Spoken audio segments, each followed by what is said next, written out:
warahmatullahi wabarakatuh. Bagaimana kabar adik-adik semua? Apakah masih semangat belajar di rumah?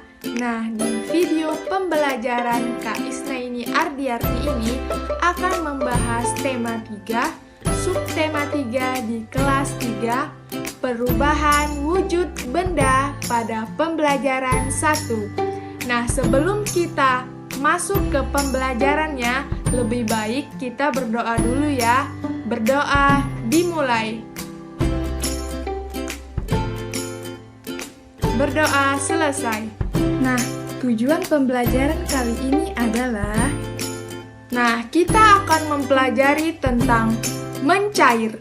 Perhatikan dengan seksama paragraf berikut ini. Hari ini sangat terik. Lani membeli es krim bersama teman-temannya. Beberapa saat, es krim berubah menjadi cair. Mengapa hal itu bisa terjadi? Bagaimana jika kamu meletakkan es batu di luar? Tentu saja, lama-kelamaan es batu itu akan berubah menjadi air, bukan? Begitu juga ketika kamu memegang coklat. Lama-kelamaan coklat tersebut akan meleleh. Mengapa demikian? Karena coklat meleleh terkena panas tanganmu. Perubahan wujud dari padat menjadi cair disebut mencair atau meleleh atau melebur. Lalu, dari wacana di atas, mari kita jawab pertanyaan berikut ini dengan bersama-sama. Yang pertama, apakah yang dimaksud dengan mencair? Mencair adalah perubahan wujud benda dari padat menjadi air atau mencair atau meleleh. Yang kedua, pernahkah kamu melihat proses mencair lainnya? Pastinya pernah dong. Yang ketiga, berikan contoh mencair dalam kehidupan sehari-hari. Contoh mencair dalam kehidupan sehari-hari adalah ketika lilin dipanaskan, itu contoh dalam kehidupan sehari-hari ya.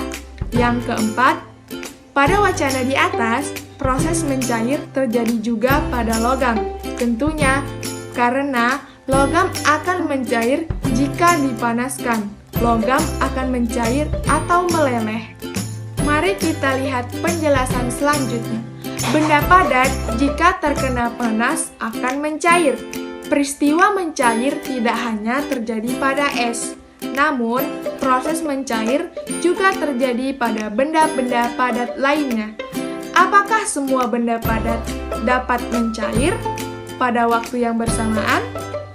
Nah, untuk memahami materi ini, lakukan percobaan di slide berikutnya. Mari kita melakukan percobaan berikut ini. Alat dan bahan yang perlu kamu siapkan adalah 4 buah gelas plastik bekas kemasan air mineral. Sediakan juga es batu, coklat, kapur, dan mentega.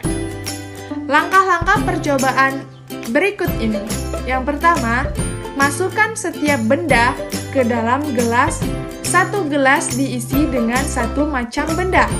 Langkah yang kedua adalah letakkan gelas tersebut di ruangan terbuka, ruangan yang terkena cahaya matahari langsung. Diamkan selama 15 menit. Coba perhatikan dan amati apa yang akan terjadi. Nah, berdasarkan percobaan sebelumnya, tulislah hasil pengamatanmu beserta kesimpulannya di buku latihan kamu ya.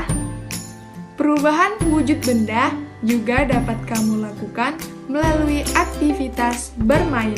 Nama permainan ini adalah bertanya dan menerka.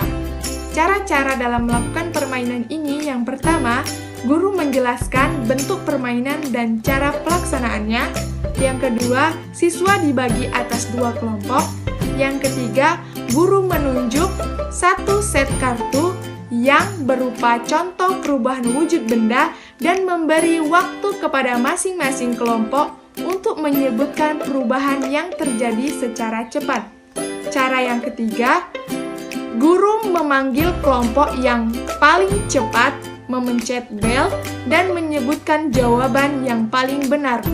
Cara yang selanjutnya adalah siswa menjawab berdasarkan gambar kartu yang ditunjukkan oleh guru. Cara selanjutnya, permainan dilanjutkan secara berebutan, dan cara yang terakhir adalah guru mengumumkan kelompok mana yang menjadi pemenangnya. Informasi penting. Catatlah beberapa informasi ini tentang perubahan wujud benda, bahwa es mencair jika suhunya mencapai 0 derajat Celcius. Besi dapat dicairkan jika dipanaskan sampai suhu 600 derajat Celcius. Setiap benda mulai mencair pada suhu yang berbeda-beda. Suhu di mana benda mulai mencair disebut titik leleh. Ayo kita perhatikan kemasan coklat berikut ini. Kemasan yang pertama 120 gram, kemasan yang kedua 60 gram, dan kemasan coklat yang ketiga 70 gram. Dari ketiga kemasan coklat berikut ini, yang manakah kemasan yang paling berat? Nah, tentunya yang 120 gram ya. Lani akan berulang tahun. Ibu Lani akan membuatkan sebuah kue coklat. Bahan-bahan yang digunakan dalam membuat kue coklat adalah 8 butir telur kuningnya saja, 200 gram gula tepung, setengah sendok teh garam, 5 butir telur yang diambil putihnya.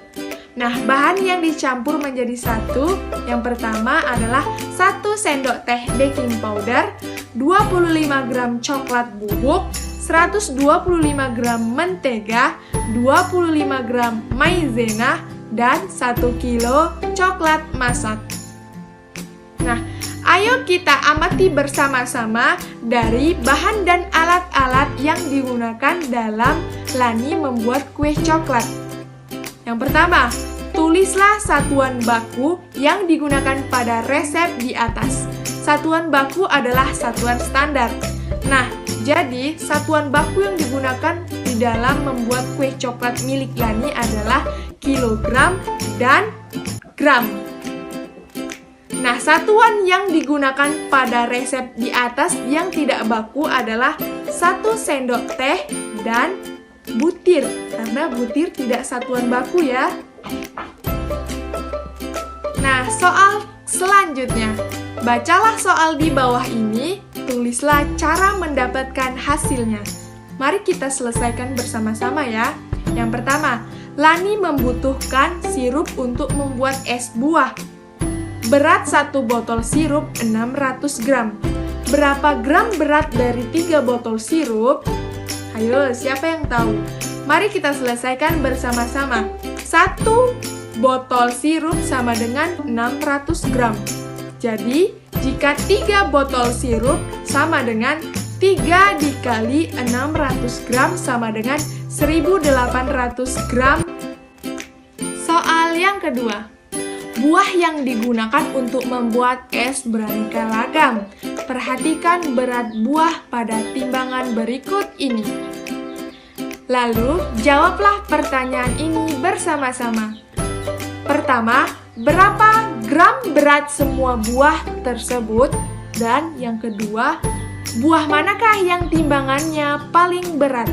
Kita sama-sama perhatikan lagi timbangan dari kedua buah tersebut ya. Ada buah apel dan buah stroberi. Kita jawab langsung, berapa gram berat buah semuanya?